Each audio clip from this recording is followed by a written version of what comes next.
పుట్టేనుగులతో తొక్కించేయండి, తీసుకెళ్ళండి వాడిని.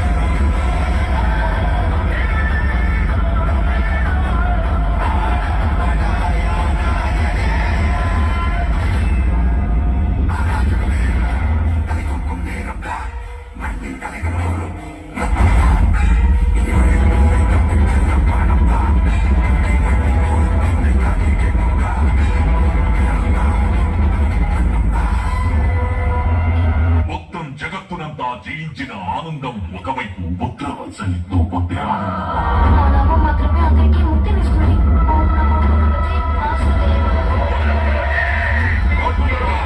ప్రజలందరి సమక్షంలో ప్రహ్లాదుని కొత్త పుట్టేనుగులతో తొక్కించేయండి, తీసుకెళ్ళండి వాడిని.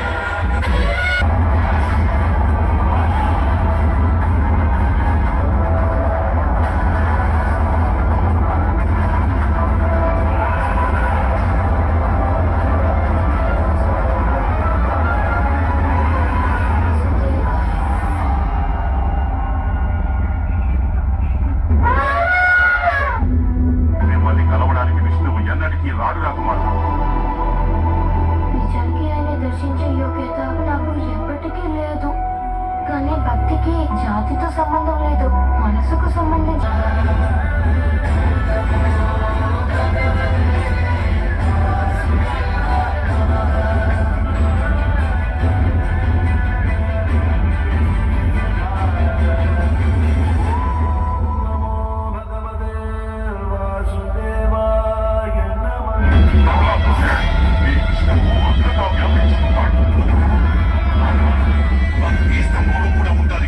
అందులోనూ ఉన్నారు.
అవకాశంలో లేవు.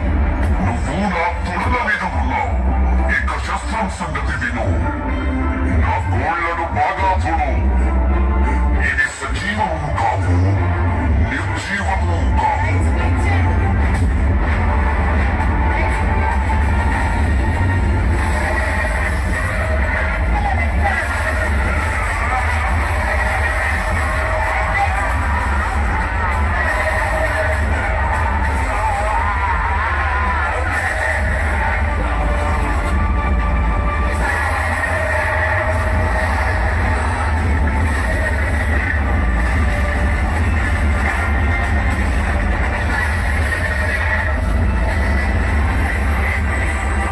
దయచేసి శాంతించండి ప్రభు. చూడండి, అందరూ ఎలా భయపడుతున్నారు.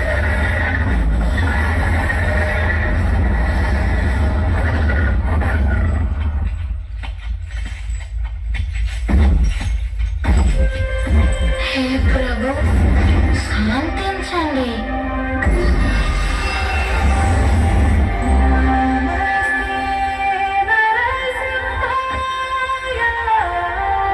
హే ప్రభు, నేనెలా మీ ఒడిలో శయనించి అమృత తుల్యమైన మీ ప్రేమని పొందగలనంటారా? ఇందులో ఎలాంటి సందేహం లేదు. ఎందుకంటే బ్రహ్మ, శివుడు, లక్ష్మీదేవి కన్నా నీవే నాకెంతో ప్రియమైన వాడివి. హే ప్రభు, మీరు అనేక అవతారాలు దాల్చారు, కానీ కేవలం ఒక భక్తుణ్ణి కాపాడేందుకు అవతరించి నా గౌరవాన్ని పెంచి ధన్యుణ్ణి చేశారు. సహస్ర ముఖాలతో అనంత కాలం పాటు మీ కరుణని నేను పొగిడినా కూడా అది సరిపోదు ప్రభు. నా దగ్గర మీ ఉపకారానికి బదులుగా ఇవ్వడానికి నా దగ్గర ప్రేమతో నిండిన హృదయం తప్ప మరింకేమీ లేదు ప్రభు.